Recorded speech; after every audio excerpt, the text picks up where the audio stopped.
Exodus 23. Don't spread harmful rumors or help a criminal by giving false evidence. Always tell the truth in court, even if everyone else is dishonest and stands in the way of justice. And don't favor the poor simply because they are poor. If you find an ox or a donkey that has wandered off, take it back where it belongs, even if the owner is your enemy. If a donkey is overloaded and falls down, you must do what you can to help, even if it belongs to someone who doesn't like you. Make sure that the poor are given equal justice in court. Don't bring false charges against anyone or sentence an innocent person to death. I won't forgive you if you do. Don't accept bribes.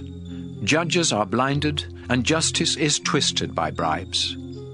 Don't mistreat foreigners. You were foreigners in Egypt, and you know what it is like.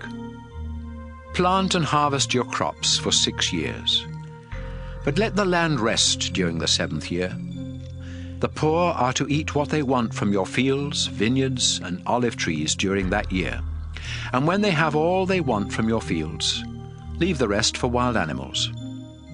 Work the first 6 days of the week, but rest and relax on the 7th day.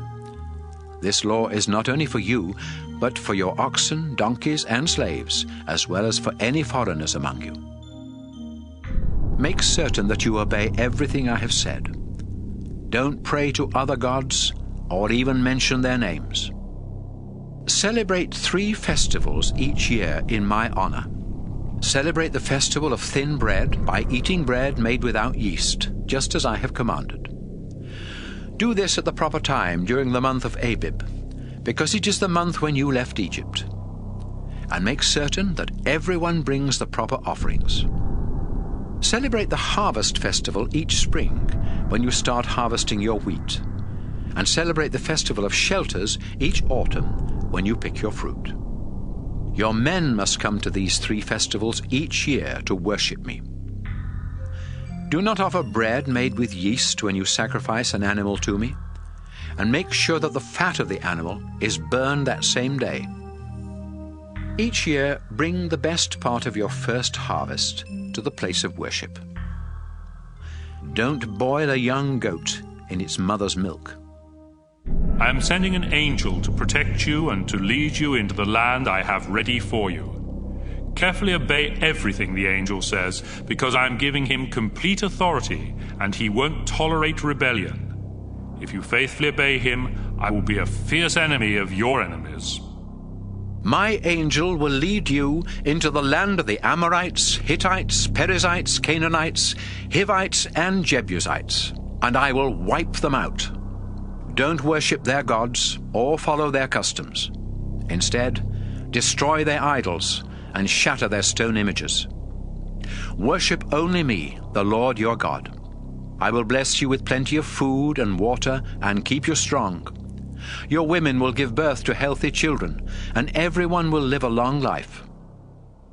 I will terrify those nations and make your enemies so confused that they will run from you. I will make the Hivites, Canaanites, and Hittites panic as you approach. But I won't do all this in the first year, because the land would become poor, and wild animals will be everywhere. Instead, I will force out your enemies little by little, and give your nation time to grow strong enough to take over the land. I will see that your borders reach from the Red Sea to the Euphrates River, and from the Mediterranean Sea to the desert. I will let you defeat the people who live there, and you will force them out of the land. But you must not make any agreements with them or with their gods. Don't let them stay in your land. They will trap you into sinning against me and worshipping their gods.